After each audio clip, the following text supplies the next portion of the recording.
This is Sable Arden Vera.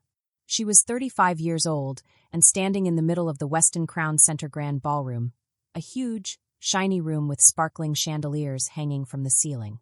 The floor was polished marble, and the walls reflected the bright lights everywhere. There were 250 people at the party, all dressed up in fancy clothes, holding glasses of champagne and smiling. They were cheering because they thought my sister Tamsin had just become the new boss of the family company. Tamsin had just finished talking to everyone. She had given a big speech, smiling like she had already won everything. Everyone clapped and cheered. Her smile was wide and shiny, like a queen on a stage. She looked so happy, like nothing could go wrong. Then she leaned into the microphone and said something that everyone could hear, even on all the phones that were recording. "Sable, you are fired. Security will take you out," Tamsin said loudly. Suddenly, all 250 people in the room turned to look at me. Champagne glasses froze halfway to their mouths. Someone actually gasped. You could hear the surprise and shock in the air. People whispered to each other, looking confused. But I didn't flinch. I didn't look scared. I stayed calm. I reached for the small badge I was wearing on my black dress. I gently took it off and set it carefully on the rim of my untouched glass of champagne. Then I looked directly at Tamsin and said in a calm voice, "Calm as ever. Tell Mom and Dad the board meets in 3 hours." Then I turned around and walked across the shiny marble floor. My black heels clicked against the floor with every step. Camera flashes went off everywhere like lightning bolts. I could hear the cameras clicking like crazy. People whispered and stared. It felt like the whole world was watching me, but I didn't care.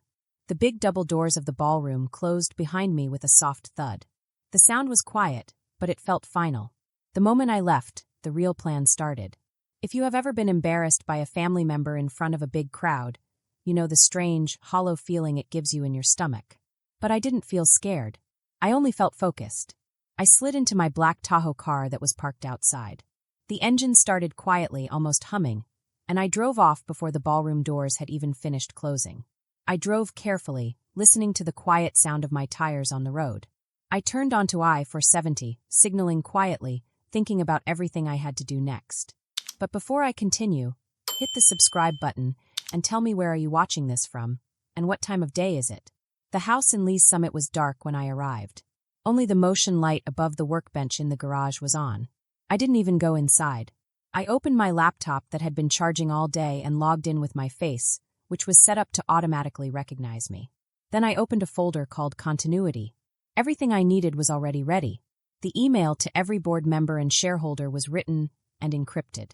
The mail packets for the courier were addressed, stamped, and digitally signed. All I had to do was press send. 1 click for the email, 1 click for the courier pickup. Everything would happen automatically.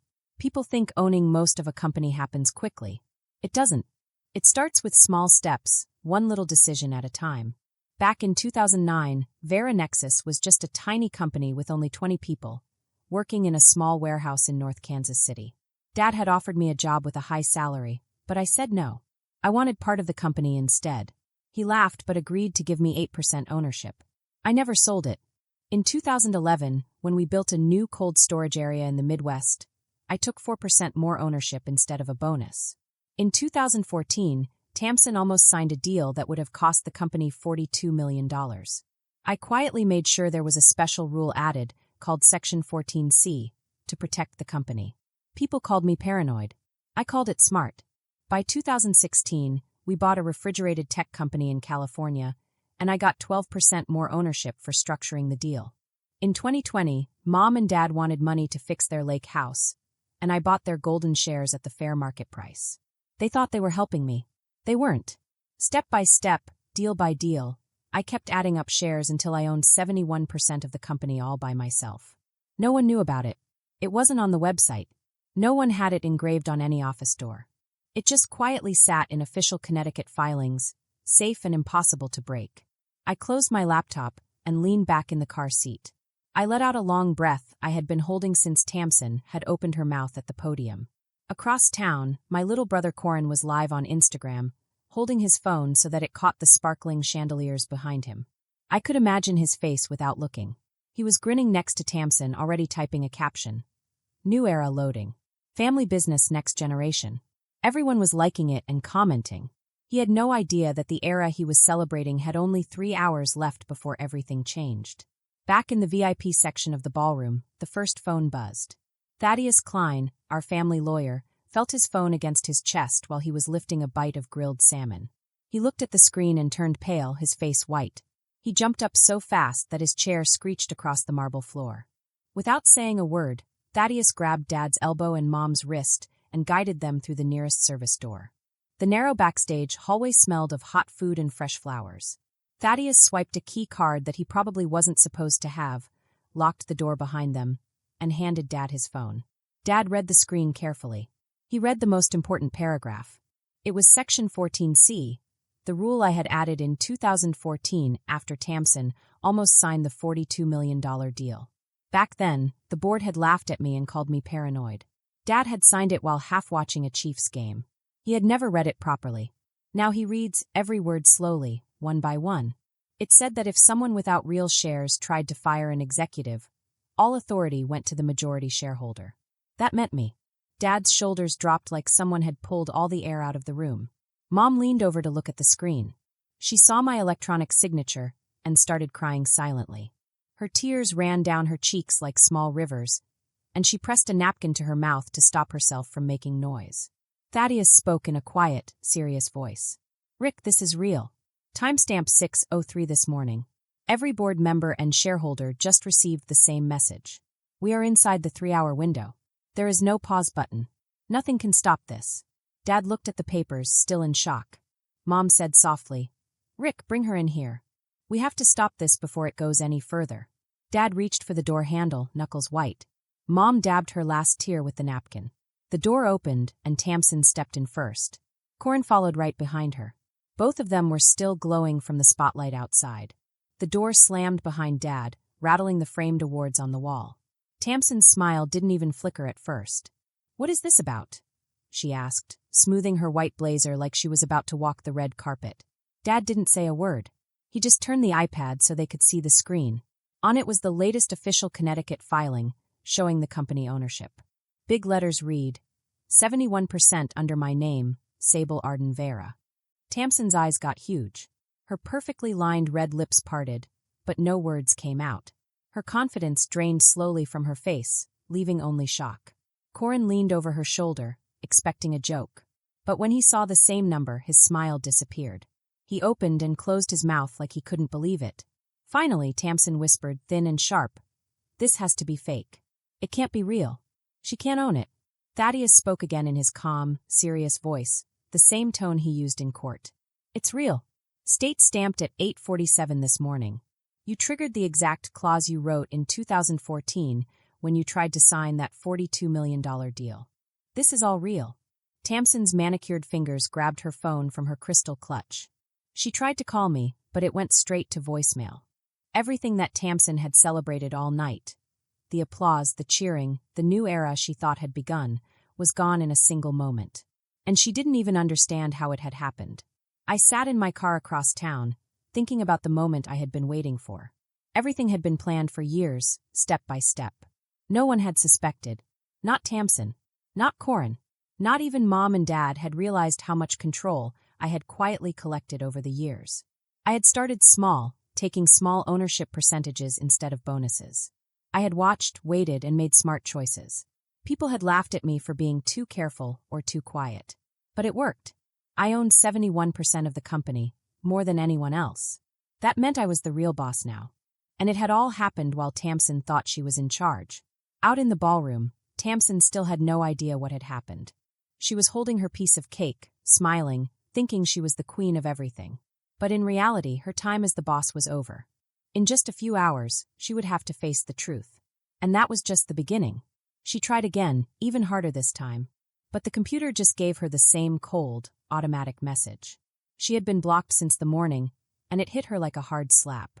"This is crazy," she hissed, spinning to look at Dad so fast her jacket flared out behind her. "You let her do this. You let her hide it from all of us." Dad's face turned hard and serious like stone. His eyes were locked and didn't blink. I had signed the papers that were put in front of me every few months, just like everyone else does, without ever reading past the first page. Corin's voice shook like a teenager's when he said, We can still fix this. Call the emergency lawyer's file for an injunction. Anything. Thaddeus shook his head slowly, like it was the final answer.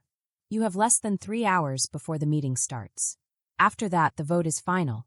No court in Connecticut moves faster than 71%. Tamsin's breathing got fast and shallow. She looked at the iPad, then at Mom's teary face, then at Dad's tight fists. She searched every face for help, for a friend, for anything. The room felt smaller with every glance she gave. She tried one last time, her voice breaking completely. She wouldn't hurt her own family over revenge. Dad looked into her eyes without blinking.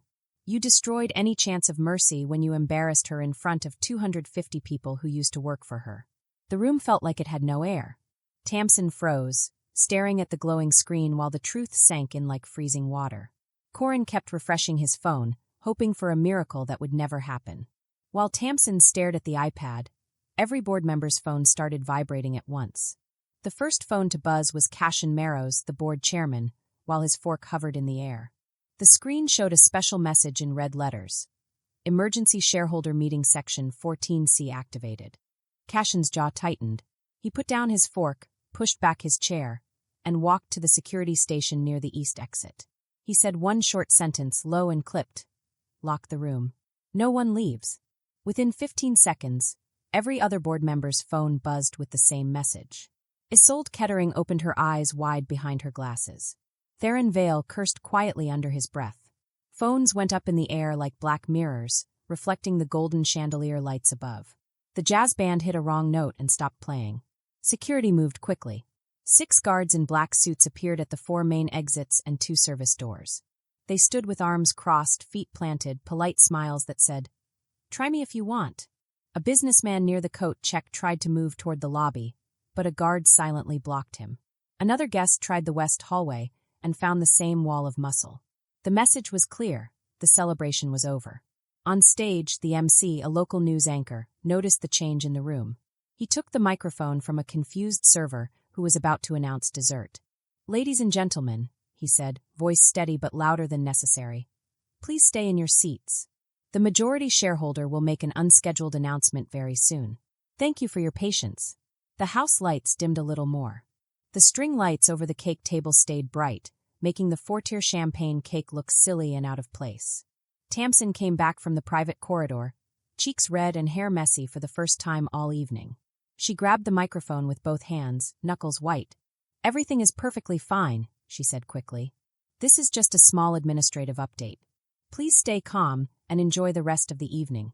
Her right hand shook so violently that the microphone squealed with a loud, high-pitched sound. Some people at table 12 laughed nervously, then quickly stopped. Nobody believed her anymore. Corin appeared at the side of the stage, trying to look casual while sliding along the wall toward the exit. His phone was pressed to his ear, lips moving fast, eyes darting around. He made 3 steps before a guard appeared in front of him, shook his head, and pointed him back toward the ballroom. Corin froze, trapped between the guard and 200 staring faces. The temperature in the room felt like it dropped 10 degrees in less than a minute. Champagne stopped fizzing in the glasses. Waitstaff froze mid-step with trays of tiny cakes. Phones kept lighting up with the same document, the same ownership table, the same bold name at the very top. A woman at table 6 gasped loudly. Her husband tilted his screen so she could read. The gasp spread like a wave, moving quickly from table to table. Someone whispered 71%, and the number traveled faster than the document itself. Tamsin tried again, forcing a smile that looked fake. "Really, everyone, there's nothing to worry about. We'll continue the celebration soon. Please stay seated." Her voice cracked on the last word. The microphone squealed again. Nobody clapped or cheered. The jazz band stayed silent, instruments resting on their knees. The MC gently took the microphone from Tamsin's shaking hands. "Please remain in your seats. The majority shareholder will speak directly in a few minutes." Tamsin's grip slipped completely. The microphone stand wobbled dangerously. Corin was pinned against the wall, his face pale under the golden chandelier light. His phone slipped from his hands and hung useless at his side. The main door swung open. I walked down the center aisle in a simple black dress, laptop under my arm, heels clicking softly on the thick carpet. No entourage, no dramatic music, no security, just the quiet click of the doors closing behind me. 250 people watched me, like I was the only thing moving in the room. I stepped onto the low stage, placed the laptop on the podium Tamsin had left, and opened it. The giant screen behind me flared to life with the secure voting portal I had personally built and tested over 3 sleepless nights in 2018. The interface was clean and simple, impossible to hack. "Good evening," I said into the microphone, letting my voice carry. "My name is Sable Arden Vera. Under Section 14C of the Shareholder Agreement, I am calling an emergency shareholder meeting, starting right now. Every registered voter in this room should have the link on their device." A wave of phones went up like a dark tide. Fingers started tapping. Cashin Marrow, the chairman for 12 years, stood from the front row, climbed the side steps, and stood beside me. He adjusted his glasses. He had already read the packet an hour ago and knew the plan perfectly. "Motion on the floor," Cashin said, voice calm and formal. "Immediate removal of Tamsin Vera Halloway as CEO and Corin Vera as Vice President of Sales. The majority shareholder has proposed. Do I have a second?" Isolde Kettering stood first, her pearl necklace shining in the spotlight. "Second," she said. Theron Vale stood right behind her. 3 more board members stood quickly after. The chain was unbreakable. The voting app went live. Green for yes, red for no. Percentages ticked upward in real time on the massive screen, bright against the dimmed house lights. Tamsin ran from the wings, heels slipping on the carpet. "This is crazy. You can't hold a meeting in the middle of." Cashin lifted one hand, calm but firm. "The chair recognizes only registered voters at this time." Tamsin froze, mouth open, realizing nobody was listening. Corin tried from the side aisle, voice cracking. "Sable, come on. We're family. You can't do this here." I didn't spare him a glance. I watched the numbers. 58% green. 61%, small shareholders, warehouse managers who earned tiny parts of the company, tapped yes without hesitation. They remembered who had fought for their bonuses when Tamsin wanted to cut costs. They remembered who had personally fixed the disaster recovery code after the 2021 flood. 67%. Long-term investors who had watched me choose ownership over flashy titles didn't even blink. Their votes locked in within seconds. 69%. Tamsin tried again, shouting louder, desperate. Cashin shut her down. "She's bluffing," he said quietly. Cashin didn't flinch. 70%. Then 71%. Solid green across the screen. Motion passed. Cashin turned to the room. The motion carried by majority shareholder authority. Appointments are rescinded. All executive privileges revoked. The meeting was adjourned. The final tally stayed on the screen for 5 full seconds, burning itself into every retina in the ballroom. A collective exhale rippled outward. Someone dropped a fork. The clatter sounded like a gunshot. Tamsin stared at the numbers like she could will them to change. Her lips moved, but no sound came out. Corin's phone slipped from his fingers and hit the marble with a sharp crack that echoed under the chandeliers. The ballroom was silent. Everyone stared, unsure whether to cheer, gasp, or cry. Tamsin and Corin looked frozen like statues. The little cakes sat untouched on trays. The champagne in the glasses stopped fizzing completely. Phones continued to glow in the dimmed light, showing the final tally. People started whispering quietly to each other. Small shareholders smiled, some clapped softly, but nobody dared make a loud sound. The mood had completely changed from celebration to awe. Everyone knew they had just witnessed something big and important. I stepped back from the podium and looked out at the room. "This meeting is now adjourned," I said again calmly. The soft click of my heels on the carpet sounded louder now. The screen still glowed behind me, showing the numbers and the green for yes. Tamsin finally sank into a chair at the edge of the stage, her face pale, hands shaking. Corin didn't move. He just stared at the screen, realizing that the vote was over, and there was nothing left to do. Cashin Marrow nodded to me, then returned to his seat. Isolde Kettering and Theron Vale sat quietly, still staring at their devices. Everyone slowly realized that the change was real. It wasn't a mistake, it wasn't temporary. The majority shareholder had spoken, and the decision was final. People slowly started to move, some whispering congratulations quietly to me. Others packed their phones away, still shocked. The jazz band slowly began to play, softer this time, unsure of what to do. The lights in the ballroom brightened a little, but the 4-tier champagne cake still looked oddly out of place, like a decoration from a different story. Tamsin and Corin didn't leave immediately. They stayed frozen for a moment longer, watching everyone else, realizing that the celebration they had tried to control was gone. Their power was gone. and everyone could see it. I closed the laptop with a soft snap.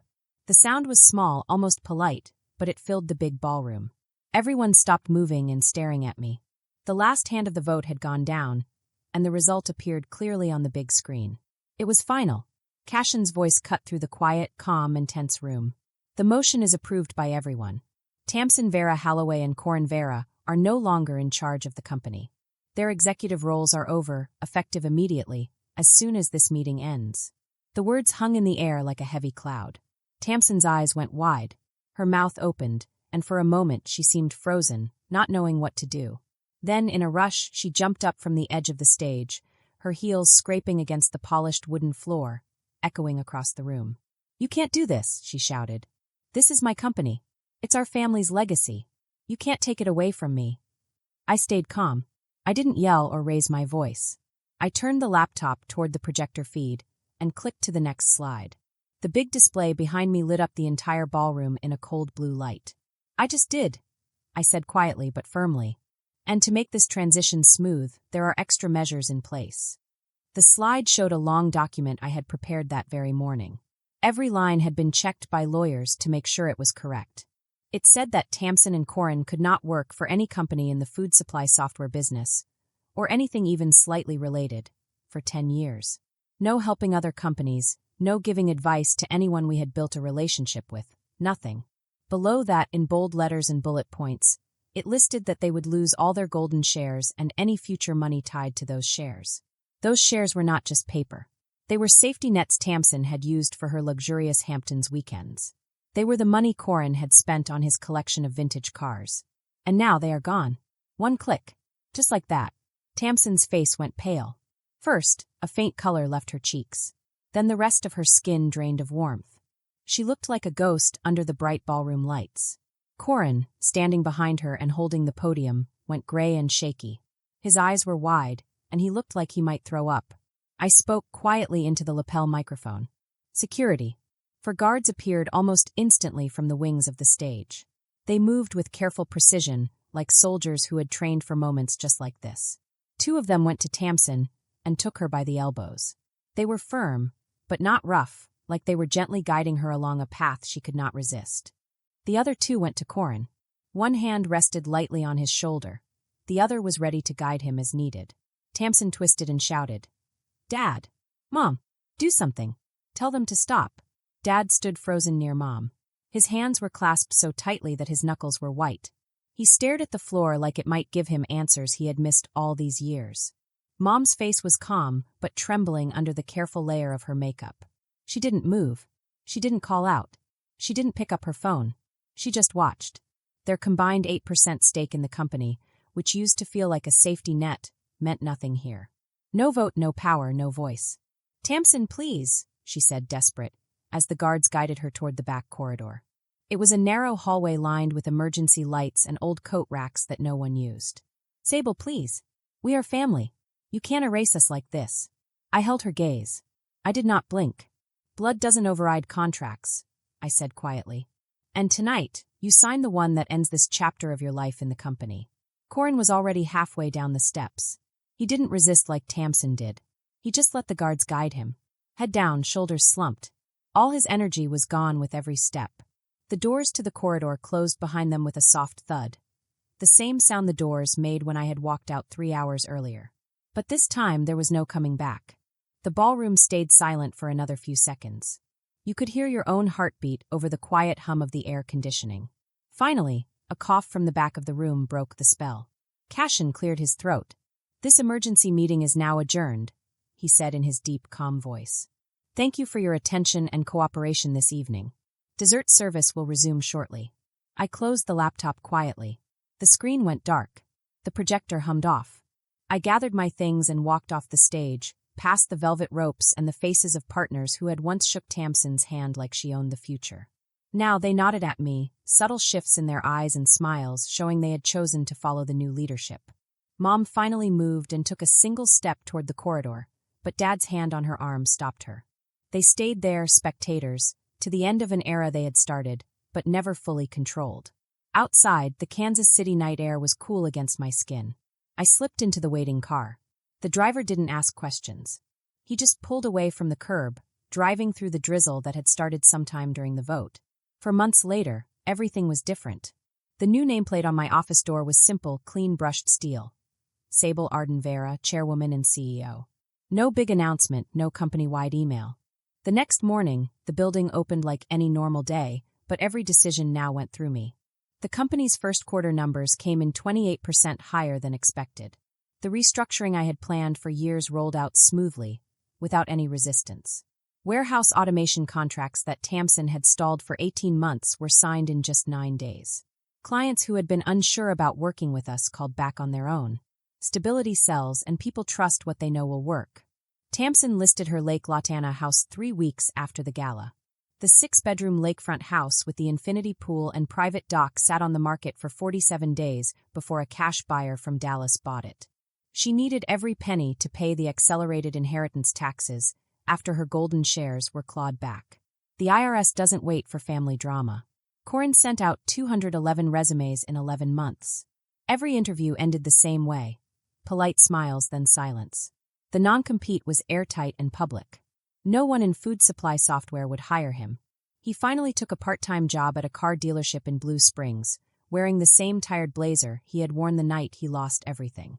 Dad sold the Leawood house in October. Mom refused to stay in Kansas City after the gala photos hit the local news. They bought a 2-bedroom condo in Naples, Florida, overlooking the Gulf. Moving trucks came on a Tuesday. I found out the same way everyone else did. The real estate listing went live. No goodbye dinner, no phone call, just a forwarded change of address form from the post office. The first text from Tamsin came 2 weeks after the vote. I'm sorry. I deleted it. A month later, she sent another text explaining more and pleading. Deleted. Corin left a 3-minute voicemail, voice cracking, asking for a reference. Straight to trash. Mom sent a birthday card in November asking if we could talk. It went into the shredder unopened. I never answered. Power is not inherited. You don't get it at a party with champagne and speeches. Power is built, share by share, contract by contract, over years of choosing work over applause. I never wanted the stage. I wanted the foundation. Foundations don't apologize when the house finally falls. Some families break quietly. Ours broke in front of 250 witnesses, under crystal chandeliers, with security holding the doors. That night taught me the most important lesson. Blood might give you a last name, but it doesn't give you a vote. Votes are the only thing that ever counted. Every day after that, I remembered how the room had felt that night. The cold blue light, the sound of heels scraping on the floor, the soft thud of the doors, the quiet of the ballroom before Cashin cleared his throat. It wasn't cruelty. It was business. And business doesn't wait for feelings. It doesn't wait for the family. It waits for decisions. I learned to move slowly, but with purpose. Every decision mattered. Every contract, every client call, every small detail now ran through me. I couldn't afford mistakes. Tamsin and Corin had taught me that in their own way, without meaning to. They had shown me what losing power felt like. I would never feel that way. The city outside moved on, unaware of the battle that had just ended inside the glass walls of the company headquarters. People walked down the streets, caught up in their own lives. But inside, everything was mine now. The company, the contracts, the decisions, the future. It was all mine. And with it came freedom, responsibility, and the understanding that power, once built, must be protected. Sometimes I thought about Tamsin and Corin, about how they had shouted, how they had begged, how they had hoped family would save them. I didn't hate them. I didn't want revenge. I just understood the truth. Blood doesn't save you from your own choices. And votes, decisions, and responsibility are what shape the future.